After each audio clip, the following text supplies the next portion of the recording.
Well, greetings, Boise State fans. Welcome on in. If I get our graphic off the screen here, that'd be awesome. BJ Rains, John Mallory with you. Another edition of Mondays with Mallory here, Bronco Nation News Live. Johnny's coming to you from the rowpaint.com studios. Our title sponsor, Bronco Nation News. Power and people, pride in painting, the official paint and coatings company of Boise State Athletics. And Johnny, the weekend's over. It's Super Bowl week. I know it's a big fun week for you guys there at 95.3, the ticket, but we're have a Boise State win to talk about. Lost in Laramie, came back on Saturday and beat San Jose State. It was fun to see you there, press row, man. So happy Monday, man. It's going to be a big week. Let's get it started. I love Super Bowl week, right? And Boise State basketball typically, hasn't been a major factor in this town on Super Bowl week.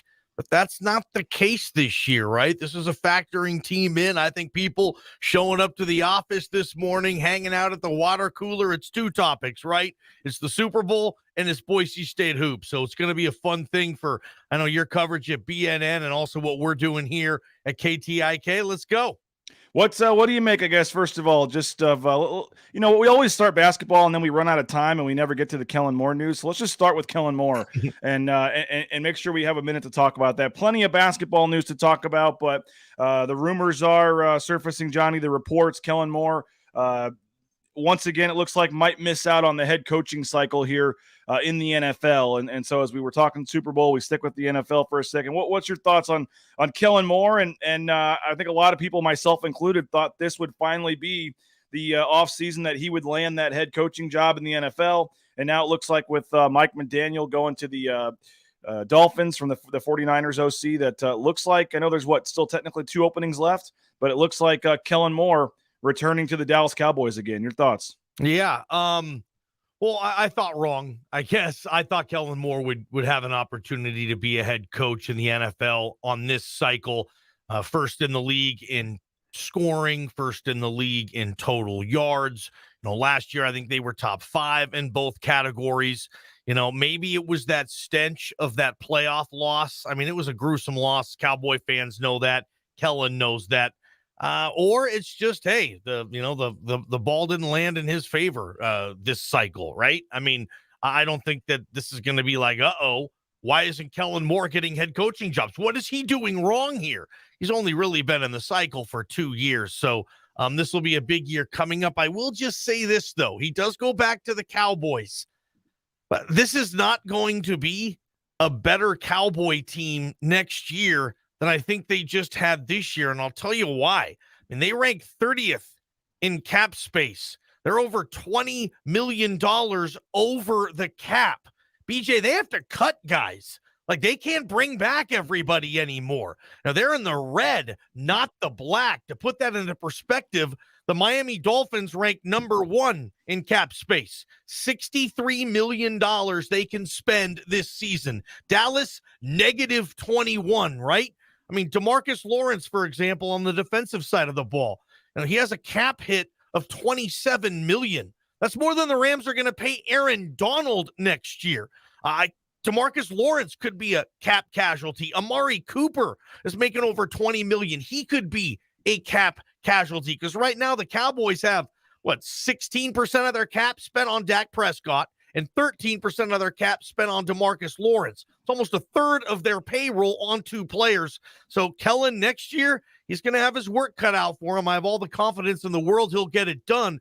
But the Cowboys might have to be bargain shoppers and hit on draft picks. Luckily, they've been doing that. But Kellen, yeah, he'll go back to the Cowboys. But I look at the situation. I don't know if it's going to be as good as he had it these past 2 years, man. Do you think it was him not finding the right fit, teams not, wanting him, obviously, or where do you think it was? And what do you think of his stock moving forward if they're not going to be as good as you think? Yeah, that's pure speculation, obviously. I mean, I know he was a finalist there in Miami. They liked him enough to give him a second interview. And, general managers and owners, they like who they like, and they want to hire who they're going to hire. And sometimes one person, particularly whatever, won't be a good fit for that.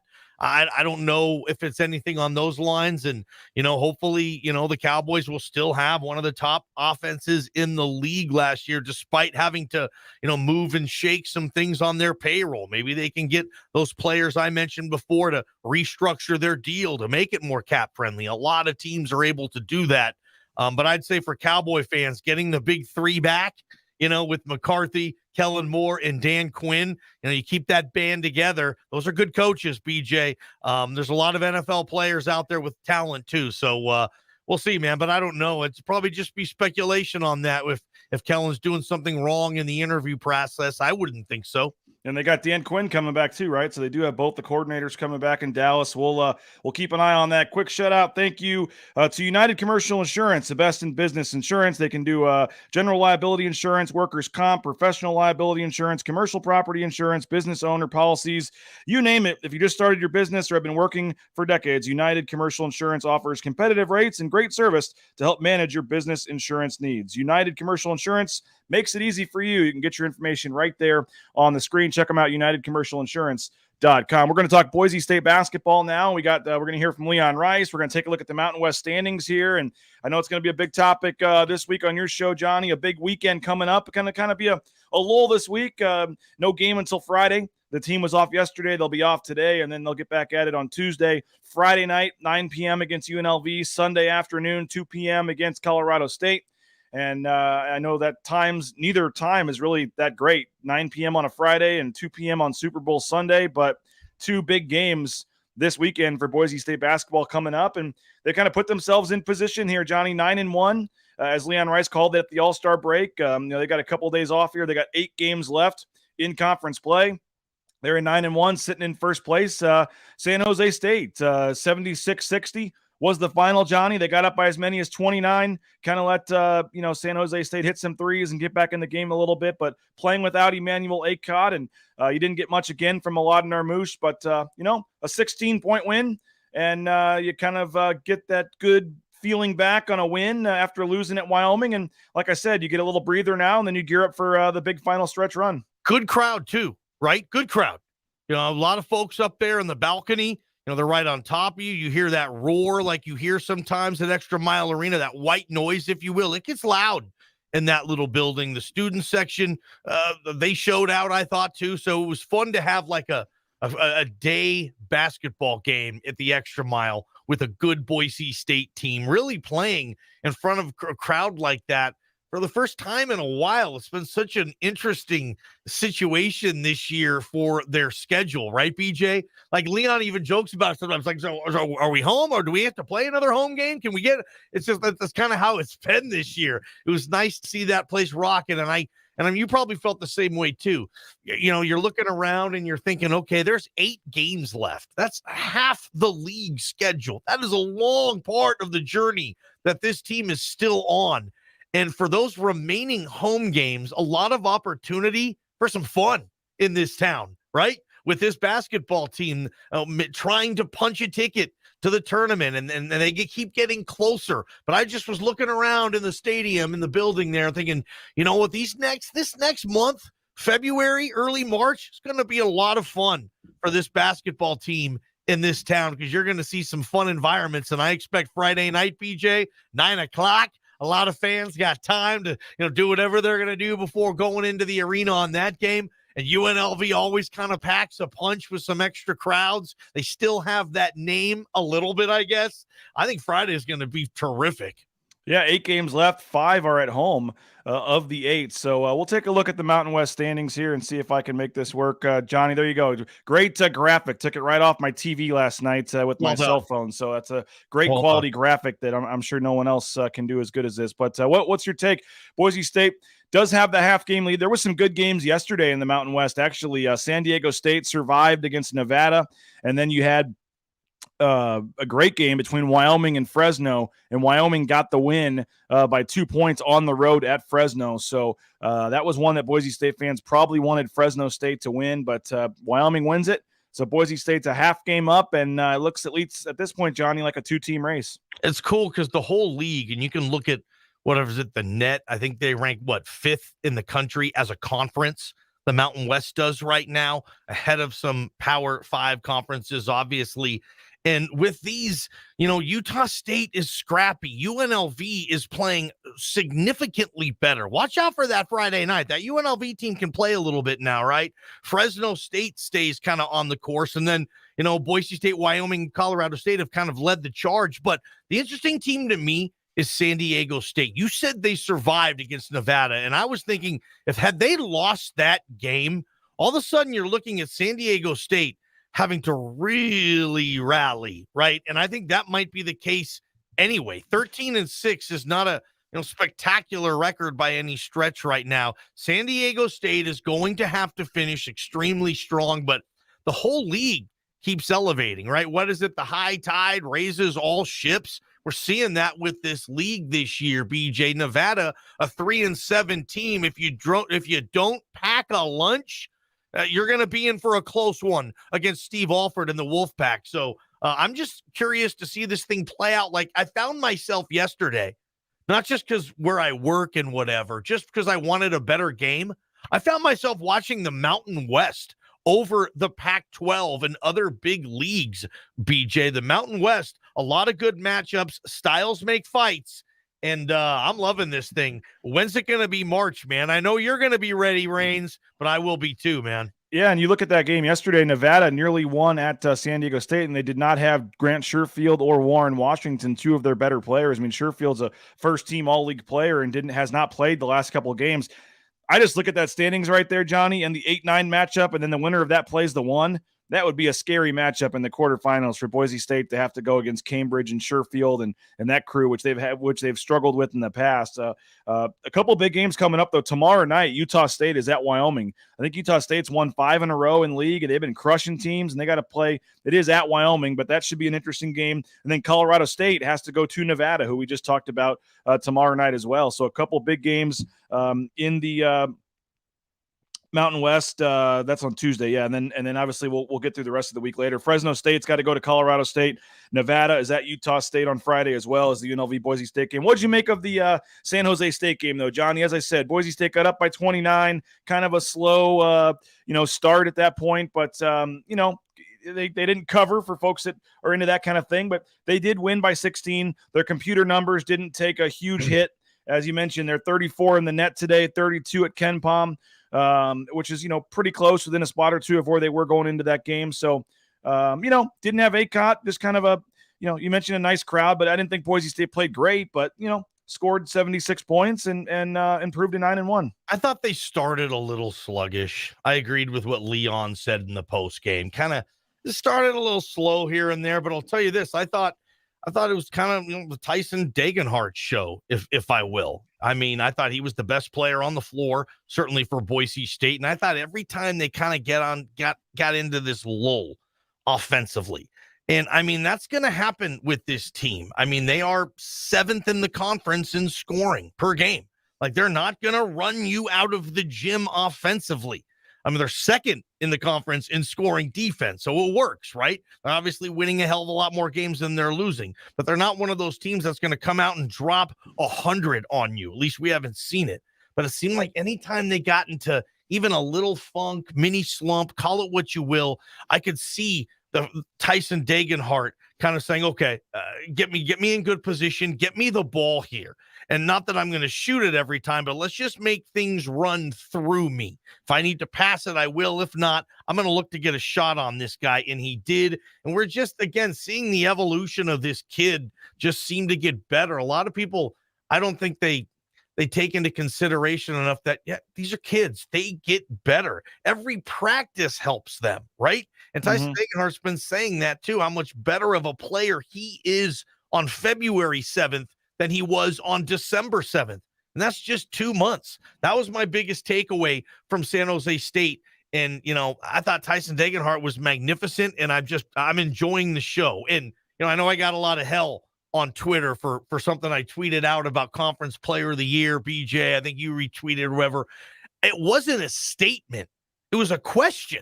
Yeah. Just asking, can he at some point this season get himself in the Player of the Year conversation in this league? There's 8 games left. If they say win 7 of 8 and he is spectacular down the stretch, like best player in the league type of stuff down the stretch, yeah, can he? That's all I was saying. It wasn't a statement saying Tyson Degenhart is a Player of the Year candidate. He's obviously not yet. Look at the numbers. But heck, even if he's not, who cares? I guess the kid's getting better. This team's getting better. And San Jose State, that's what good teams do to teams that are struggling. You're up by 29 points at one point.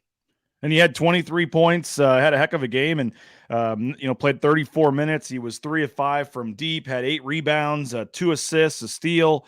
He was all over the court. And I agree with you. I mean, the thing is, they got to have somebody on the first team, right? Especially if they win the league. I mean, the team that wins the league has to have a first team player.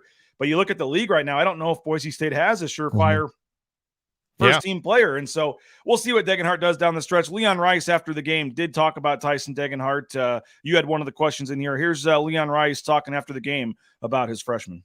As a freshman, you come in and you don't want to a kid like him, he cares so much about the team that, a couple months ago, he probably just didn't want to overstep, like these guys. But these guys, he built their trust by how good he is and how great he played. He got us going. I thought we were kind of running in mud a little bit to start the game. They were more aggressive than us, and I think he changed that and, started that first run and got us more aggressive. And then that spread throughout the team, and that's how we got it going.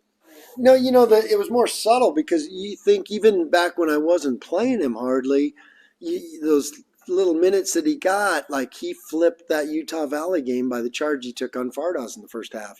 Just he would make those winning plays. He just didn't have a chance to make as many as he did now, and he didn't have that confidence in that, opportunity, and all those things weren't there yet. And that's part of the maturation process. And I think it's came about naturally and organically, and now we've got ourselves a heck of a player, no doubt. And Johnny, we had a comment here. Derek on the watching on the Facebook page. Tyson is a lock for freshman of the year. Can we at least go that far? Yeah. I'm sure he's got the Jay Tust vote.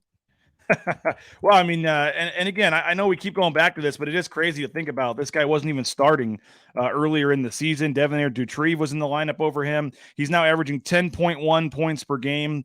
He's shooting 52% from the field, too. So you're getting a guy that's at 6'8", plays solid defense, takes the charges, averaging in double figures now. He's been incredible for them, and they wouldn't be where they were without him, no doubt, Johnny. Now, think about this real quick, BJ. The game he took, what was it, the 5 charges? Fresno State, yep. Yeah, he took 5 charges, and you're a baseball guy. I mean, I know that doesn't count on the stat sheet, but he essentially took away 10 points for the other team. Taking that charge, either if he's called for a block, maybe you're at the free throw line, or if the guy makes the shot, he took away 5 possessions there. That's like the middle infielder that only hits 230, but he saves you 25 runs a year with how well he plays defensively. So it's skewed a little bit. And I think some of those numbers come with Degenhart, and it's fun to see. Like he does things that don't always show up in the stat sheet. And he's a thrill to watch. And obviously Bronco Nation, they're going to have a lot of fun with this kid over the next 3-4 years, BJ. It's going to be fun to watch. Hey, if you're thinking about getting into the trucking industry, if you're looking for a new career start, something fresh, look no further. Transportation Compliance Service. They can help you every step of the way. Get your LLC, your tax ID, your DOT number, overweight permits, you name it. They can do it. There's 20 steps and things that need to be done to get you out on the road. Many of that try to do it themselves, end up going out of business. So if you work with TCS, they'll get you better insurance rates, better chance of passing your safety audits. They're signing up 50 to 70 new accounts a day from folks all over the country. Johnny, how about this? Over 1,000 people a day are deciding to move into the trucking industry. It's desperate for folks right now. So if you're thinking about it, give them a call, give them a look. TransCompService.com for more information. It's a national company, but based right here in Meridian. So Transportation Compliance Service. One negative, Johnny, Malik Moosh. In the last 5 games, he's still at, I think, more fouls than points in the last 5 games.